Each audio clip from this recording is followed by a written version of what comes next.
Surat Al-Baqarah ayat 183. Ya ayyuhalladzina amanu kutiba alaikumusiyam kama kutiba alal ladzina min qablikum la'allakum tattaqun.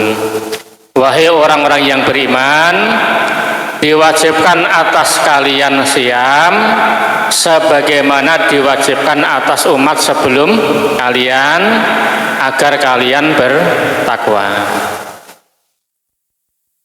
Di ayat ini ada 3 penggalan kalimat.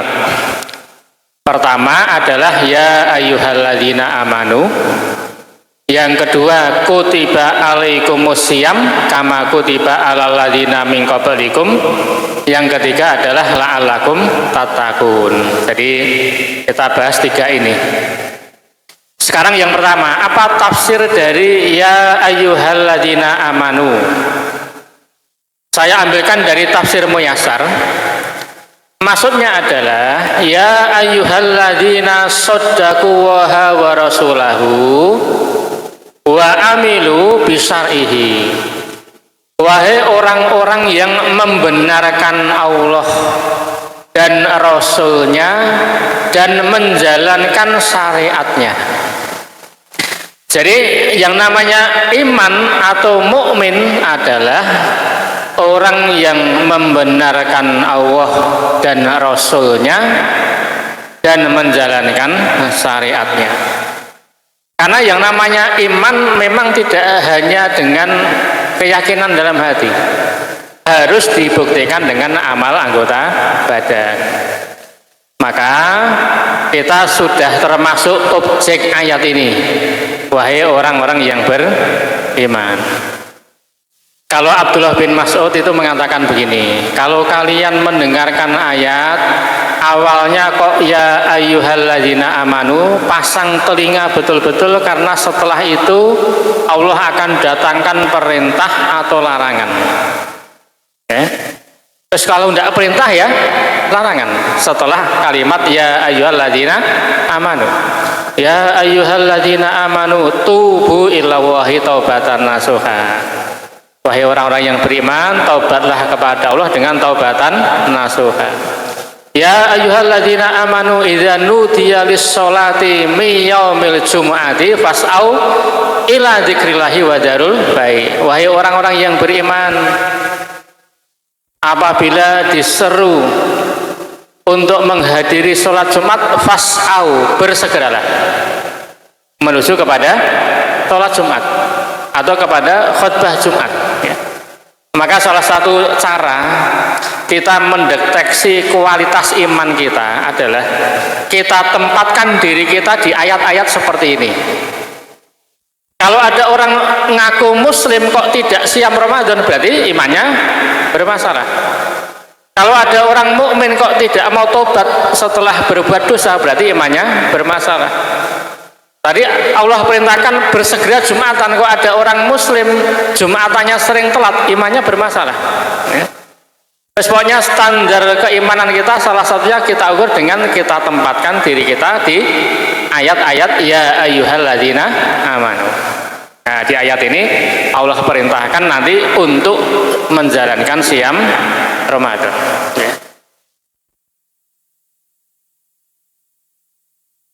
Ini juga menunjukkan bahwa yang diberikan beban taklif untuk siam Ramadan hanya orang mukmin. Orang kafir tidak. Makanya begini, apakah amal yang hukumnya wajib otomatis seorang muslim wajib juga menjalankannya? Jawabannya tidak. Tidak otomatis. Nanti setiap amal wajib itu syariat akan memfilter lebih dulu. Orang yang lolos filter barulah dia dinyatakan wajib menjalankan amal yang memang hukumnya asalnya wajib. Maka nanti kalau kita belajar fikih ada yang namanya syarat wajib. Syarat wajib sholat ada 3. Sholat itu amal yang syarat wajibnya paling sedikit, yaitu hanya muslim, balik dan berakal. Kalau siam nanti syarat wajibnya tambah 1, muslim, balik, berakal, qudroh ala siam. Muslim jelas ya, muslim itu penting dia sudah menyatakan diri masuk Islam, bersyahadat, atau dia Islam sejak lahir. Kalau orang kafir tidak perlu kita ajak siam, percuma, wong syarat utama dia saja belum terpenuhi. Syaratnya apa? Masuk Islam. Jadi Islam itu syarat wajib sekaligus syarat sah ya. Kalau orang siam Ramadan tidak apa, kalau orang non Islam siam Ramadan ya siamnya juga tidak sah, karena Islam itu juga syarat sah ya. Tapi orang kafir itu nanti juga diazab di neraka gara-gara tidak siam. Orang muslim tidak siam Ramadan kan diazab ya. Rasul itu pernah dibawa 2 malaikat menyaksikan sekian jenis azab. Lah yang terakhir itu Rasul ditampakkan azab, orang itu digantung, kakinya di atas, kepalanya di bawah.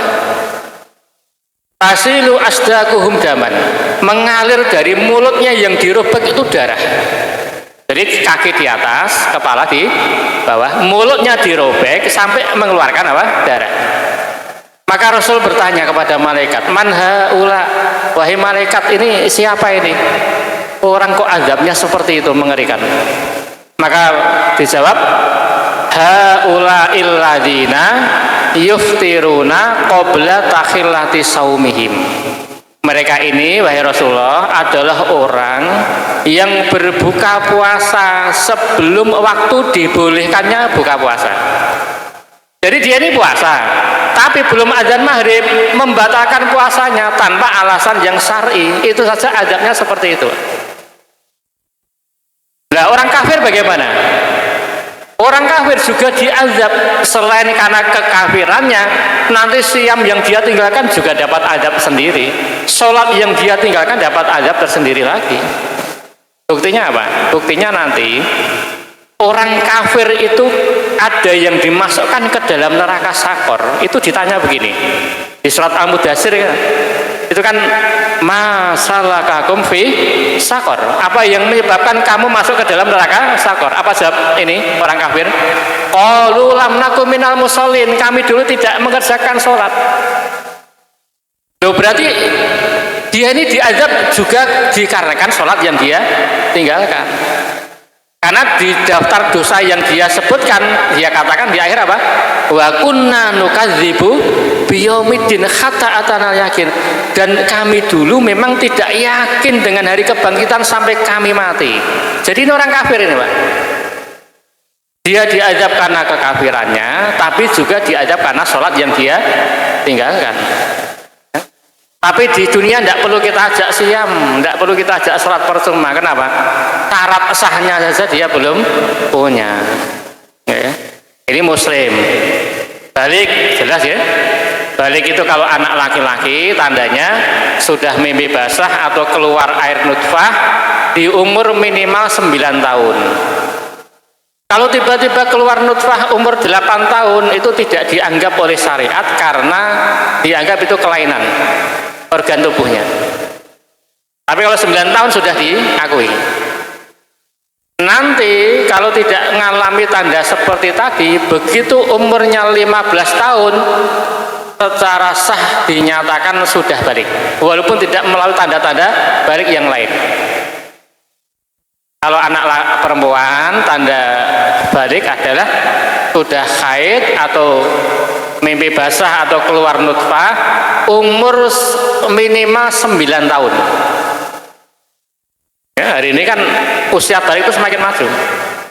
Kalau sudah 9 tahun sudah dinyatakan balik. Tapi kalau haid di usia 8 tahun belum diakui ya, di mazhab Syafi'iyah. Karena itu dianggap sebagai kelainan organ tubuh.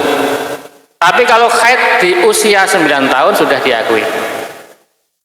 Kalau ternyata sampai umur 13, 14 belum haid juga, maka standar haid anak ini adalah umur. Begitu umurnya 15 tahun sudah dinyatakan apa? Haid. Ini balik. Yang ketiga berakal, jelas ya. Yang keempat apa? Qudroh ala siyam, mampu untuk menjalankan siyam Ramadan. Mampu di sini umumnya orang yang tidak mampu itu siapa? Orang sakit. Ya, jadi kalau orang sakit, kalau siyam tambah parah sakitnya atau menunda penyembuhannya, maka dia boleh tidak siyam karena dia tidak memenuhi syarat wajib yang keempat, yaitu qudroh ala siyam. Ya. Tapi kalau sholat tidak ada kok, syarat keempat ini tidak ada. Sholat itu asal muslim balik berakal, kalau dia tergeletak di ICU tetap wajib sholat selama muslim balik dan berakal. Selama akalnya belum hilang tetap wajib. Tidak bisa menghadap kiblat, menghadap kemana saja dalam kondisi darurat. Ya. Dalam kondisi darurat itu bisa saja ditinggalkan. Tidak bisa berwudu, pokoknya bisa tayamum, tidak bisa menggerakkan anggota tubuh sama sekali, maka gerakan tubuhnya diganti dengan isyarat mata. Ya. Itu kalau sholat. Tapi kalau siyam ada tambahan syarat wajib yang keempat. Ya. Muslim balik berakal dan qudroh ala siyam. Ya. Nah, masalah balik itu walaupun dia belum wajib siyam Ramadan, maka orang tua tetap harus melatih. Bagaimana cara melatih anak-anak siyam Ramadan? Caranya berdasarkan sabda Rasulullah, muru as-sobiyya bis-sholati idza balagha sab'a sinin. Perintahkan anak-anak kalian untuk sholat di umur 7 tahun. Wa idza balagha asra sinin fadribuhu 'alaiha. Kalau umurnya sudah 10 tahun kok tidak mau sholat, maka pukullah. Jadi anak itu kalau umur 7 tahun, orang tua harus rutin mengingatkan. Subuh dibangunkan sholat subuh, zuhur pulang sekolah diajak sholat asar seperti itu, maghrib isya juga sama. Tapi kalau belum tertib, tidak perlu dikasih hukuman. Karena ini sifatnya apa? Yang penting kita ingatkan terus, kita perintahkan terus tanpa hukuman.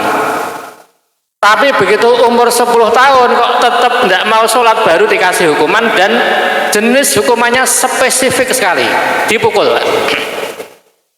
Tapi tentunya ini bukan memukul untuk menyakiti, sehingga tidak boleh menimbulkan bekas luka, tidak boleh sampai berdarah, tidak boleh kena organ vital. Maka kalau mukul ini tujuannya mendidik, bukan untuk menyakiti. Menghindari organ vital berarti di tangan, di bahu, atau di punggung, atau di kaki, itu kan bukan organ vital. Kenapa kok harus ada ketegasan seperti ini? Karena sebentar lagi dia akan apa? Balik. Ya. Ya. Ini akhirnya bertentangan dengan teori pendidikan ala-ala dari mana ya? Dari barat, entah dari namanya hukuman itu ya harus sesuai dengan pelanggaran, kan begitu kadang-kala ya. Tidak mengerjakan PR, hukumannya apa? Hukumannya yang mengerjakan PR. Kan begitu ya teori-teori yang ada di luar itu. Di Islam tidak seperti itu. Ya. Tidak sholat hukumannya dipukul, Pak. Umar bin Khattab itu sampai beli pecut di pasar itu digantung di rumahnya. Ya. Kenapa? Persiapan kalau anak-anaknya perlu dipukul untuk mendidik apa? Adab mereka. Nah, para ulama menjelaskan hadis ini adalah panduan untuk mendidik anak melakukan kewajiban di 3 bidang amal. Pertama sholat 5 kali sehari, nomor 2 siyam Ramadan, nomor 3 menutup aurat. Nah, untuk 3 amal wajib ini caranya seperti tadi, Pak. Umur 7 tahun dilatih sholat, dilatih siyam, dilatih untuk menutup aurat. Okay. Umur 3 tahun PAUD belum jilbaban, tidak ada masalah, baru 3 tahun.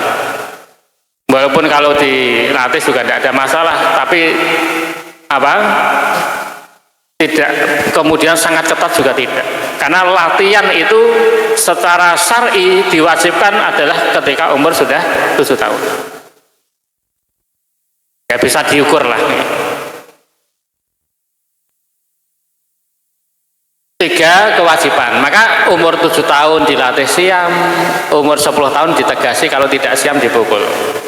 Saya pernah mendengar penjelasan satu ustadz, kalau melatih anak siam itu malah sebaiknya jangan di program poso beduk. Nanti zuhur boleh makan ya. Sebaiknya ketika sahur bareng-bareng itu niatnya adalah disamakan, niat puasa sampai maghrib. Nah nanti kan kekuatan anak kan beda-beda. Terus kalau memang zuhur sudah tidak kuat ya sudah apa makan, nanti teruskan apa puasa lagi. Kalau kuatnya ngasar ya udah ngasar, sehingga nanti progresnya itu tampak ya. Mungkin di minggu pertama baru sampai zuhur tok kuatnya, ternyata minggu kedua sudah bisa sampai maghrib, tapi niatnya tetap kalau bisa sampai maghrib. Masalah kekuatannya sampai kapan kan tidak perlu dipaksa, itu masing-masing punya kekuatan masing-masing ya, tergantung umurnya sudah. Ini ya ayyuhalladzina amanu. Yang kedua, kutiba alaikumusiyam kama kutiba alal ladzina min qablikum. Apa tafsirnya? Faradallahu alaikumusiyam kama faradahu alal umam. Allah mewajibkan atas kalian siam sebagaimana diwajibkan atas umat sebelum kalian. Jadi ini syariat yang sudah sangat tua sekali siam ini. Umatnya Nabi Musa diwajibkan, umatnya Nabi Isa juga diwajibkan. Ini artinya sebetulnya siam itu ringan. Buktinya orang-orang sebelum kita sudah sukses semuanya menjalankan syariat apa? Siam ini. Maka di ayat 184 itu Allah mengawali ayatnya apa setelah ayat ini? Ayyamam ma'dudat. Di hari-hari yang tertentu saja, hari-hari yang terbatas saja, sebentar sekali, cuma 1 bulan ya. Maka nanti setelah kita lalui 1 minggu, tahu-tahu sudah 2 minggu ya. Tahu-tahu sudah 3 minggu ya, tidak terasa ya. Dan Rasulullah itu ketika mendidik para sahabatnya ketika sudah menjelang masuk bulan Ramadan, beliau mensifati Ramadan dengan 7 sifat. 1 sifat berupa penetapan kewajiban siam, 1 sifat berupa ancaman, 5 sifat kabar gembira. Dominannya itu kabar gembira datang Ramadan itu. Rasul bersabda dalam hadis riwayat Imam Ahmad, qad ja'akum Ramadhanu syahrun mubarak. Telah datang kepada kalian bulan Ramadan, bulan yang barokah. Nah, ini kabar gembira pertama. Dinamakan bulan barokah, bulan yang banyak sekali kebaikannya. Faradallahu alaikum siyamah. Allah mewajibkan atas kalian untuk menjalankan siam. Sifat kedua perintah. Allah mewajibkan kepada kalian siam. Sahabat itu ketika dapat perintah siam sudah terdidik akidah mereka 15 tahun. Karena syariat siam itu turun pada tahun kedua Hijriah di bulan Sya'ban. Di Mekah dapat pelajaran akidah 13 tahun, di Madinah 2 tahun atau 1,5 tahun, 15 tahun. Orang kalau kekuatan imannya sudah kuat, dapat perintah apapun siap.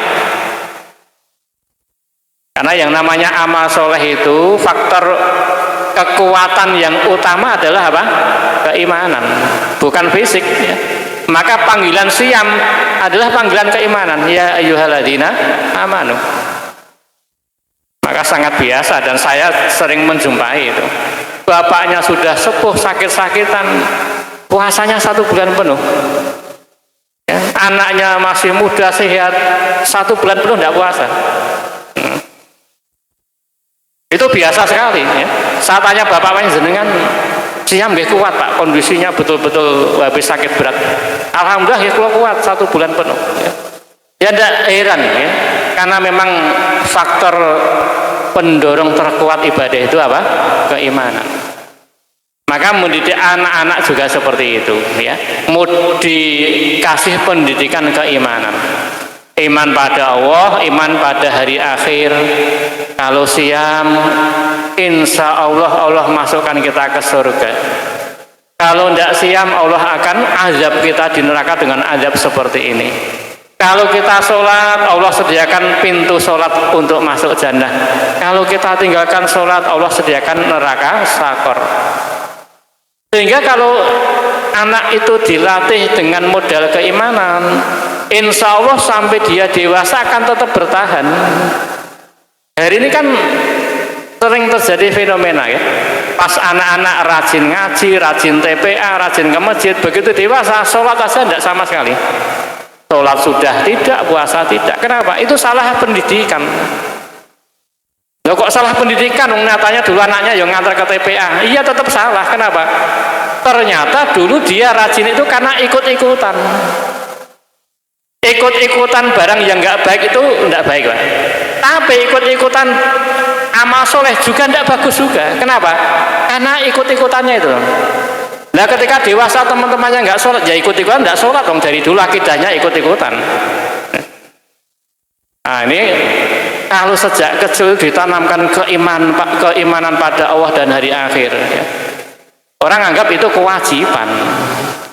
Tapi kalau tidak ada modal keimanan, orang akan menganggap puasa itu beban. Namanya beban itu pasti suatu saat dilepas, pasti akan diturunkan. Karena hanya dianggap apa? Beban. Ya. Nah, kembali ke tadi, ya. Sifat kedua, Rasul memberikan sifat tugas siam Ramadan. Yang ketiga, wa yuftahu fihi abwabul jannah, dan selama bulan Ramadan akan dibukakan pintu jannah. Mafhumnya berarti di luar Ramadan pintu jannah nggak dibuka. Wong Rasul mengatakan nanti ketika bulan Ramadan pintu jannah dibuka, kan begitu. Hari ini pintu jannah belum dibuka, mafhumnya seperti itu. Maka dampaknya nanti begitu masuk Ramadan, belum lagi setan nanti dibelenggu, orang jadi lebih ringan untuk beribadah.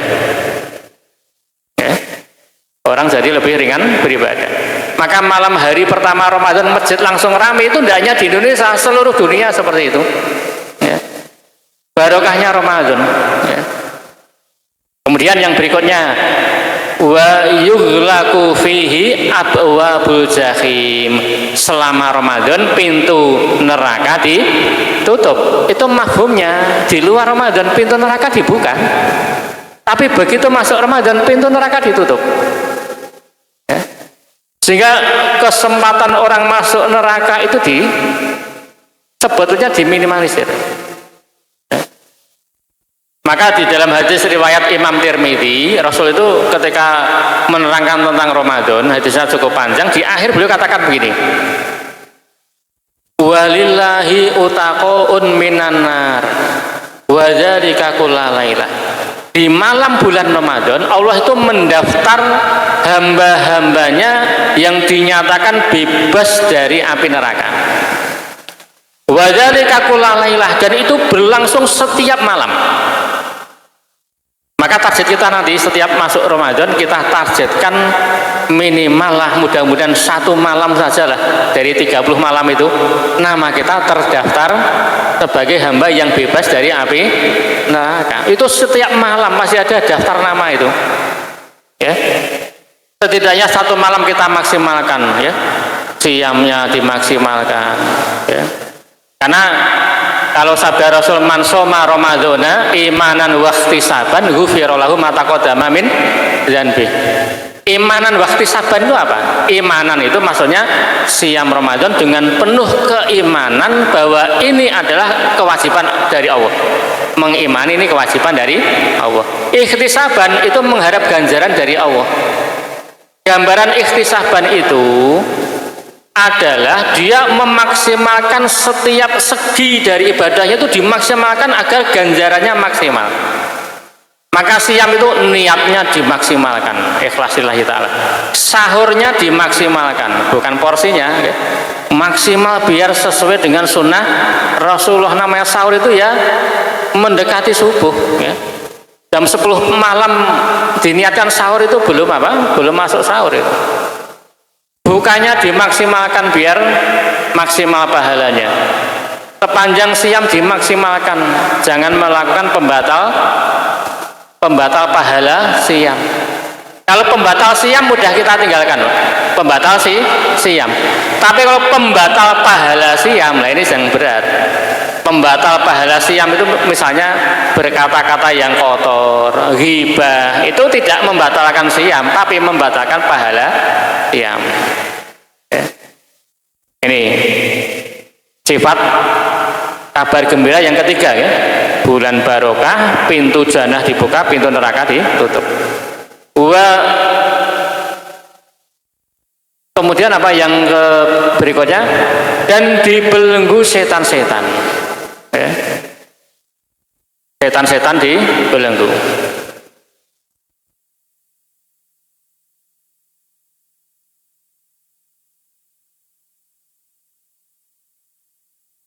Wa tughallu fihi syaiton, dibelenggu setan-setan di bulan Ramadan. Padahal faktor kita maksiat itu faktor eksternalnya hanya satu, gangguan setan. Kan ada faktor luar, faktor dalam. Faktor dalam ya nafsu kita aja yang bermasalah. Inna nafsa la'amaratum bisu. Nafsu kita itu pada dasarnya memang nyuruh keburukan terus. Lah Ramadan nanti faktor luar itu sudah diminimalisir, setan dibelenggu. Makanya kalau di bulan Ramadan kok orang tetap maksiat, tetap tidak sholat, tetap tidak siam Ramadan, dalam posisi setan dibelenggu, ya memang jiwanya sudah rusak itu. Ya. Tanpa diganggu setan aja apa? Tidak ada perubahan. Ya. Kemudian yang berikutnya masih kabar gembira lagi, kabar gembira yang kelima.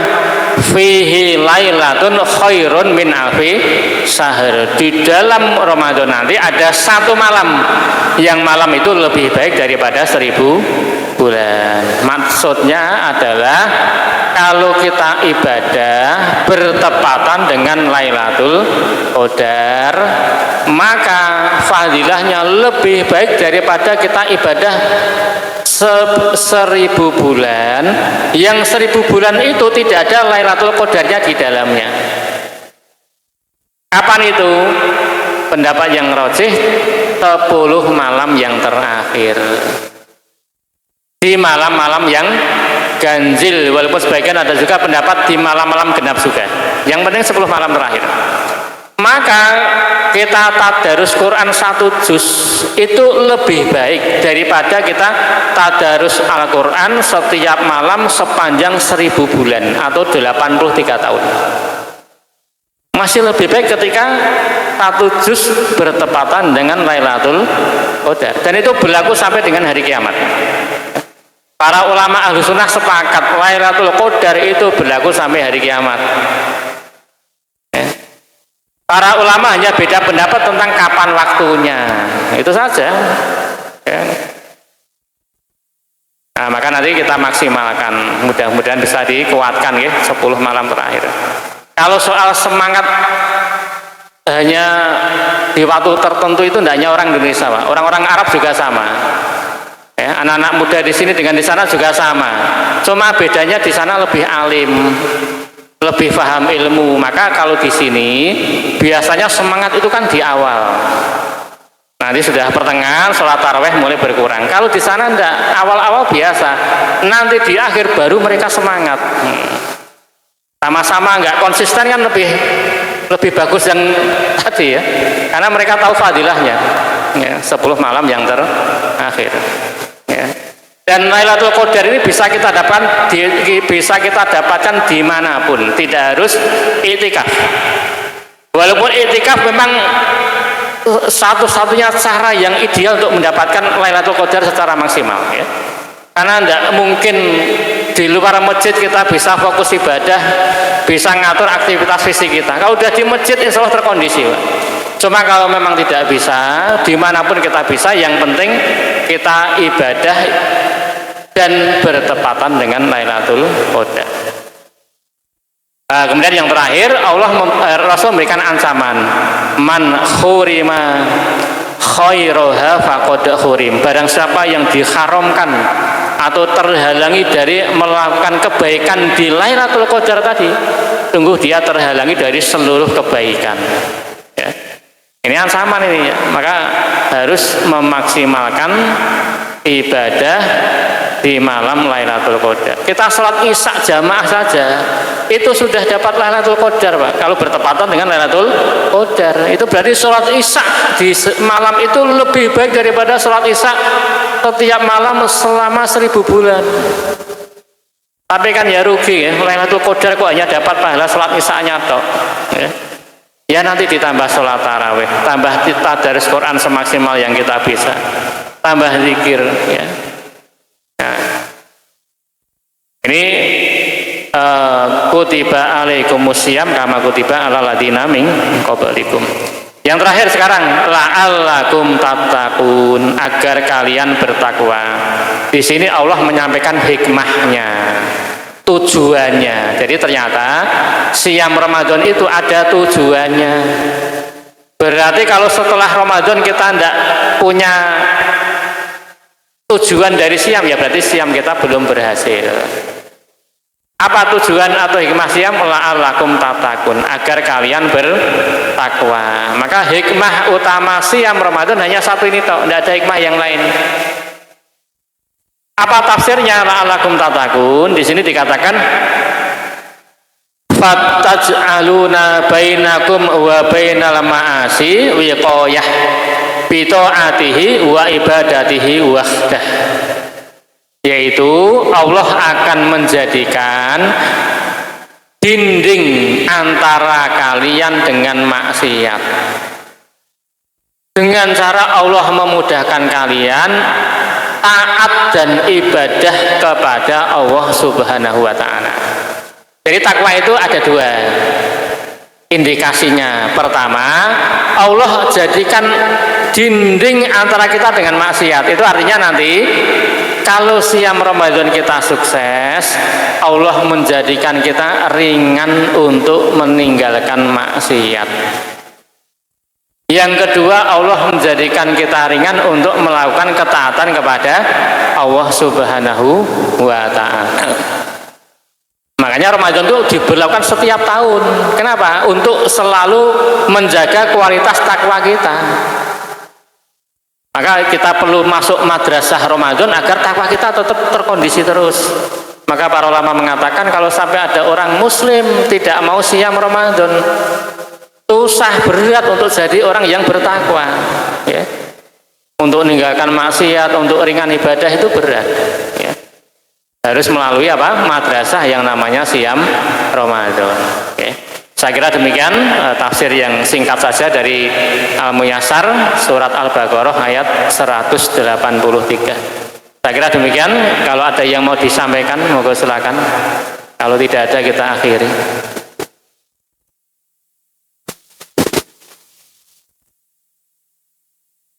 Cukup ya?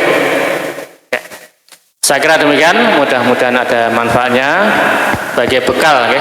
Kalaupun nanti materi pengajian berikutnya mungkin pembicara lain menyampaikan seputar Ramadan lebih baik ya, karena ini kita perlu banyak bekal, karena amaliyah itu kalau sudah terlalu sering kita kerjakan biasanya terlalu hambar, maka perlu apa? Penyegaran lagi sebagai persiapan apa? Memasuki bulan Ramadan. Saya kira demikian. Alhamdulillahirabbil alamin. Subhanaka Allahumma bihamdika asyhadu an la ilaha illa anta astaghfiruka wa atubu ilaik. Assalamualaikum warahmatullahi wabarakatuh.